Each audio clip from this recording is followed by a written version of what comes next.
नमस्कार किसान भाइयों, कैसे हैं आप? आशा है कुशल मंगल होंगे दोस्तों। आज तारीख है 6 अक्टूबर 2023 और दिन है गुरुवार, शुक्रवार माफ़ करना। और आज देखते हैं मंडियों की क्या हालत है, उसकी बात करेंगे। साथ ही बहुत सारे किसान भाई आजकल अब आलू के खेतों में तैयारी कर रहे हैं। हम भी पूरी तरह से अब गोबर की खाद और वो सब ट्राइकोडर्मा और बिवेरिया बेसियाना, ये दो चीज़ें अभी गवर्नमेंट की सब्सिडी पर ब्लॉक पर आई हुई हैं, आपके जो भी विज्ञान प्रयोगशाला है वहाँ से, और उसको आप किसान भाई ले सकते हैं। ये जो है 100 रुपये में मिल रहा है, जिसमें 75 रुपये की सब्सिडी आपके अकाउंट में आ जाएगी। और इसमें जो 5 किलो प्रति हेक्टेयर के हिसाब से वो बता रहे हैं। और लगाने का तरीका तो हमने आप हमारे तीनों सीरीज़ के वीडियो देख सकते हैं, जिसमें हमने तीनों के बारे में बताया है। तो आपके खेतों में चेचक, सुंडी, गिडार और जो भी दीमक, उन सब का जो इलाज है, जो बायो पेस्टिसाइड्स के द्वारा आप करिए, बेहतर रिजल्ट प्राप्त होंगे। साथ ही आपकी मिट्टी में पाए जाने वाले मित्र कीट सुरक्षित बने रहेंगे। उनकी वजह से आपके बहुत सारी जो अघुलनशील खाद जो खेत में पड़ी रहती हैं, उसका भी आपको फ़ायदा होगा। दूसरी बात, आपको मैंने राइजोबियम के बारे में भी पहले मैंने बता रखा है, लेकिन इस समय आप ट्राइकोडर्मा विरिडी या ट्राइकोडर्मा हाइजेनियम का प्रयोग करते हैं, तो ट्राइकोडर्मा भी आपके पौधे की जड़ों के साथ सहजीवन स्थापित करता है। उसमें वो इस तरह से लिपट जाता है कि वो वहाँ से पोषण प्राप्त करेगा और अपना किसी भी दुश्मन फंगस को आपकी जड़ तक अटैक नहीं करने देगा। तो इसका प्रयोग बेहतर रहता है। लेकिन आपको जब इसका प्रयोग करें तो विशेष बहुत सारे लोग क्वेश्चन पूछते हैं कि क्या हम जो है फिप्रोनिल के साथ या बहुत सारे केमिकल्स हैं जो भी है उनके साथ प्रयोग कर सकते हैं? तो बिल्कुल प्रयोग नहीं कर सकते। यहाँ तक कि किसी भी रासायनिक जो कीटनाशी है और फंगल रोधी है या खरपतवार नाशी है, उसका प्रयोग इसके साथ बिल्कुल नहीं कर सकते। हाँ, आप खाद के साथ इसका प्रयोग कर सकते हैं, लेकिन लिमिटेड मात्रा होती है उसकी भी।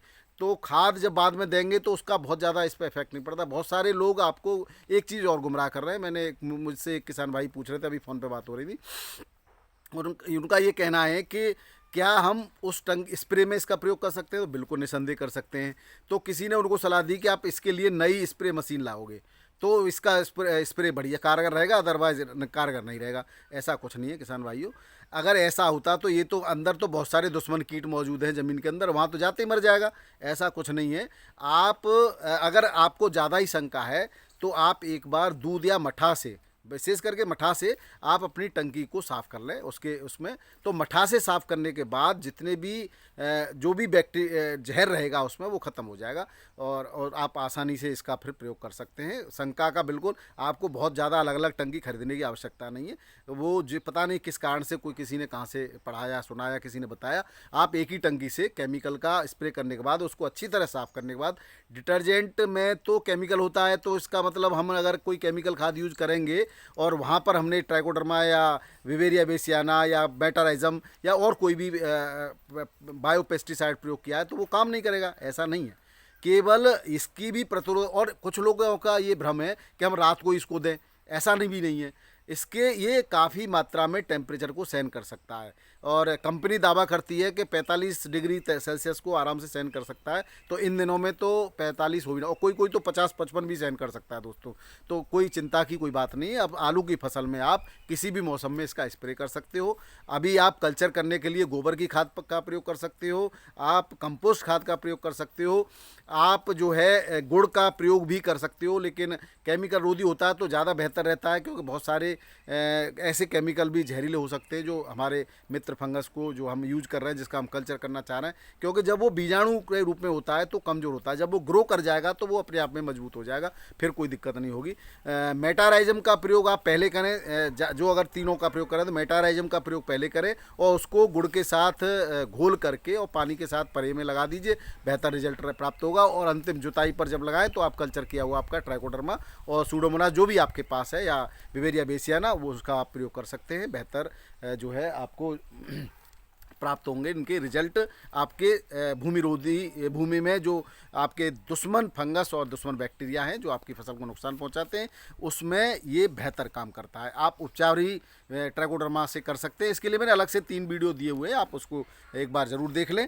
आज हम जो बात करने वाले हैं दोस्तों, आज एक तो हम यही बताने वाले थे कि जैसे ही भाव के बढ़ने की खबरें आती हैं इस प्रकार के लोग सक्रिय हो जाते हैं कि कोल्ड स्टोरेजों पे अभी तो भाव बढ़ना शुरू भी नहीं हुआ था कि वहाँ पर बहुत सारी अफवाहें हो रही कि यहाँ से फसल आ रही है नवंबर में, वहाँ से फसल आ रही है। ऐसा कुछ भी नहीं है, अभी कोई नई फसल नहीं आ रही। लेकिन आप धैर्यपूर्वक आप बेचते रहिए। कोई आलू के बारे में कोई भी सटीक भविष्यवाणी नहीं कर सकता। परिस्थितियों का बखान हम करते आ रहे हैं और करते रहेंगे और कर रहे हैं। परिस्थितियां पॉजिटिव ही हैं, बहुत ज़्यादा फेंकने लायक कंडीशन नहीं है, लेकिन इतनी भी पॉजिटिव नहीं समझ लेना कि कोई 2000 या 3000 की 1000 रुपये की भी गारंटी ले तो गारंटी एक कुछ भी नहीं है। हाँ, ये तो है कि उतना आलू नहीं है कि फेंक जाए, फेंकने की कोई पोजीशन इसमें है नहीं। आज जो है अगर दिल्ली की बात करें तो दिल्ली में टोटल 141 गाड़ियों की आवक है और कल की इसमें 33 बैलेंस हैं और रेट में बढ़िया आलू के रेटों में सुधार है और थोड़ा हल्का आलू ख़राब है वो कोई किसी उसके रेट में कोई सुधार नहीं है। 37 450 से 550, एक्स्ट्रा सुपर BVIP 600 तक बिक रहा है।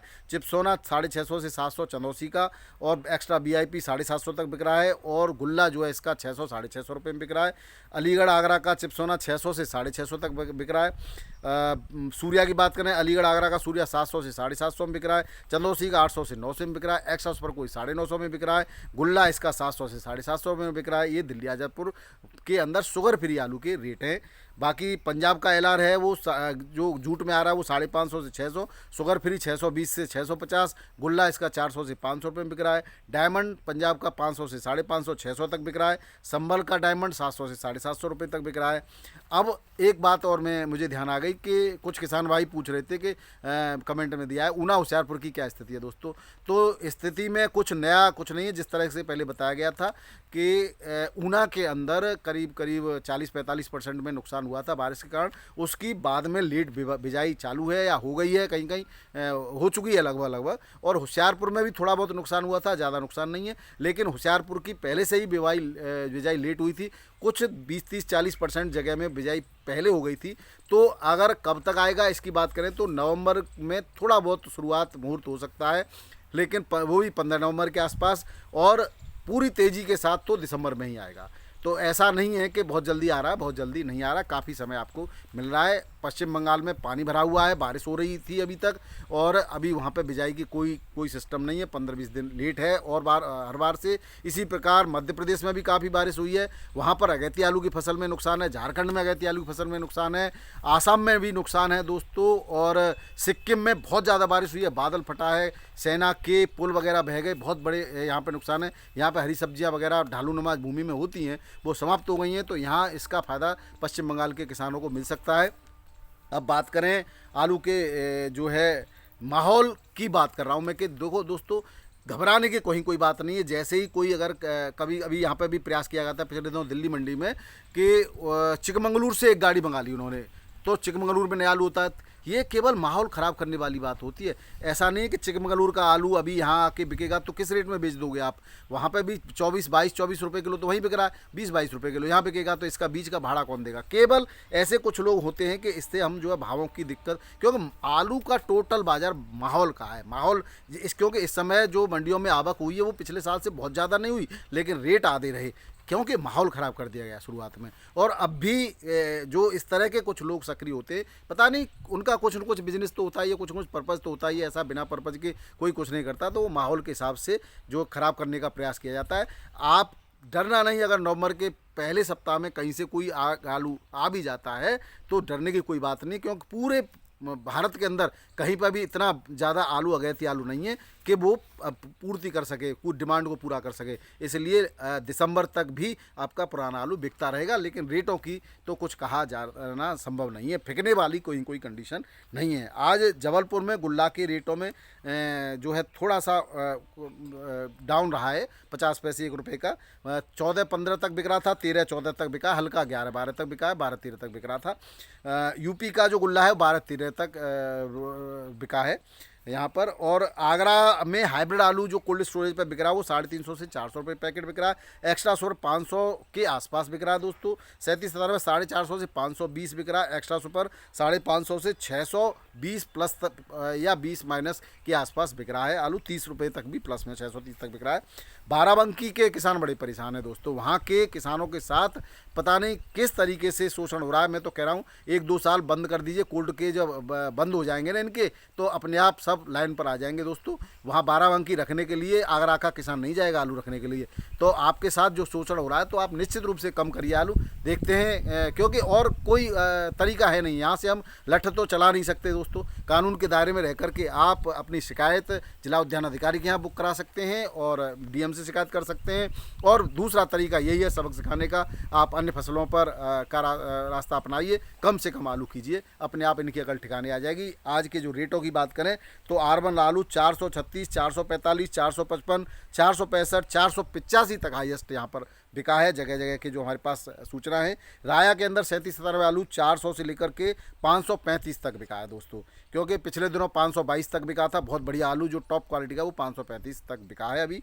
और बात करें बलदेव की तो बलदेव में भी यही सी रेट से बिका है। शुगर फ्री 500 से 580 तक, एक्स्ट्रा सुपर कोई 620-30 ऊपर नीचे बिका है दोस्तों। अब बात करें समस्तीपुर बिहार की। समस्तीपुर में लाल आलू 12 से 13 रुपये किलो और सफ़ेद आलू 9 से 11 रुपये किलो की रेट है। अब बात करते हैं दोस्तों अब साउथ की तरफ चलते हैं थोड़ा। मुंबई की बात करें तो 18,000 पैकेट की आज आवक है मुंबई में और रेटों में कोई खास फर्क नहीं है, कल के ही रेटों में आलू बिक रहा है। बढ़िया आलू VVIP 15 से 16 रुपये किलो, शुगर फ्री आलू भी 15 से 16 रुपये किलो, और जूट में आलू 14 से 15 रुपये किलो, और सूखा आलू जो है 14 रुपये, गीला आलू 13 से 14 रुपये किलो, और हल्का आलू 12 से 14 रुपये किलो। MP का लौकर 20 से 22 रुपये किलो, MP का ज्योति 17 से 18 रुपये किलो, और हल्का 15 से 16 रुपये किलो। MP का LR 15 से 16 रुपये किलो। गुजरात का वेफर 19 से 20 रुपये किलो, हल्का 15 से 16 रुपये किलो। इस रेट में यहाँ पर बिक रहा है। पूना में आज जो है दोस्तों 25 गाड़ियों की आवक है और जो आलू के रेटों में लेकिन कोई गिरावट नहीं है। 16 से 70 रुपये किलो के बढ़िया आलू के रेट है VVIP के, हल्के आलू के 14 से 15 रुपये किलो के रेट है। इससे पहले 21 गाड़ियों की आवक थी, उससे पहले 12-13 गाड़ियों की आवक थी। तो आवक लगातार बढ़ने के बावजूद भी रेटों में कहीं पर भी कोई गिरावट नज़र नहीं आ रही। नागपुर की बात करें तो आज 14 से 15 रुपये किलो का रेट है, हल्के आलू का 13 से 14 रुपये किलो रेट है। जलगांव में 15 से 16 रुपये किलो, जलगांव में 1 रुपये का उछाल है, और हल्का आलू 13 से 14 रुपये किलो। कोच्चि के अंदर 25 से 26 रुपये किलो। कोच्चि केरला की मंडी है और यहाँ पर बढ़िया टॉप क्लास VIP आलू ही बिकता है। चेन्नई में आज जो आवक है वो 30-31 गाड़ियों की आवक है दोस्तों। 28 नई हैं और 3 बैलेंस हैं। 19 से 20 रुपये किलो का बढ़िया आलू के रेट है, हल्के आलू के 18 से 19 रुपये किलो के रेट है। कोलार का यहाँ ज्योति आता है, उसके 20 से 21 रुपये किलो के रेट है। बात करें हैदराबाद की तो आज यहाँ पर 30 गाड़ियों की आवक है, जिसमें 25 नई और 5 जो है बैलेंस बची हुई हैं। 30 टोटल गाड़ियाँ। 302 आलू 17 से 19 रुपये किलो, हल्का 14 से 16 रुपये किलो। 37-97 14 से 18 रुपये किलो, हल्का 10 से 13 रुपये किलो। कुफरी मोहन 14 से 15 रुपये किलो के रेट से यहाँ पर बिक्री हो रहा है। बेंगलोर की बात करें तो बेंगलोर में आज जो टोटल गाड़ियों की आवक 65 है, जिसमें 35 आगरा की है। और आलू के रेट की बात करें तो 17-18 रुपये किलो, एक्स्ट्रा सुपर 19 से 20 रुपये किलो, और हल्का 15 से 16 रुपये किलो के रेट से यहाँ पर बिक्री हो रहा है। तिरछी मंडी की बात करें तो आज 4-5 गाड़ियों की आवक है। 19 से 20 रुपये किलो के रेट है बढ़िया आलू के, हल्के के 18 से 19 रुपये किलो के रेट है। मदुरई मंडी में 20 से 21 रुपये किलो रेट है दोस्तों। एक्स्ट्रा सुपर कोई जो है 20 से 21 है, बाकी 17-18 रुपये किलो के रेट हैं दोस्तों। अब बात करते हैं आपके कानपुर मंडी की। तो कानपुर मंडी में एक स्थिर सी हो गई है आवक दोस्तों। और रेटों की बात करें तो रेट भी स्थिर है। 8 से 9 रुपये किलो में गुल्ला बिक रहा है, 6 से 7 रुपये में हल्का, मोटा 9 से 11 रुपये किलो में, हल्का 8 से 9 रुपये किलो में, हॉलैंड 13 से 14 रुपये किलो में, चिप्सोना 13 से 14 रुपये किलो में यहाँ पर बिक्री हो रहा है दोस्तों। अब बात करें जयपुर मंडी की तो जयपुर मंडी में भी आवक अच्छी खासी है। 85-90 गाड़ियों की आवक है। रेटों में 50 पैसे की गिरावट है। कल 12 था, 11:30 तक ही बिक रहा है अभी तक तो। और कोई बढ़िया लॉट 12 बिक जाए तो अभी तक कोई नहीं बिका है। 8 से 9 रुपये किलो के हल्के आलू के रेट हैं। हॉलैंड 12 से 13.5 रुपये किलो बिक रहा है। ये जो है जयपुर के रेट है दोस्तों। जोधपुर में भी यही रेट है। गुवाहाटी मंडी में नई गाड़ियों की आज सूचना प्राप्त नहीं हुई, लेकिन रेटों की जो बात है, रेटों में कोई अंतर कमी नहीं आई है दोस्तों। तो ये थे आज के आलू के भाव। बाकी की जो सूचना है आपको समय आने पर देते रहेंगे। घबराने की कोई प्रश्न नहीं उठता। आप आराम से अपने आलू को धीरे धीरे करके बेचते रहिए। आपका दिन शुभ रहे। बहुत बहुत धन्यवाद वीडियो देखने के लिए। जय जवान जय किसान, नमस्कार।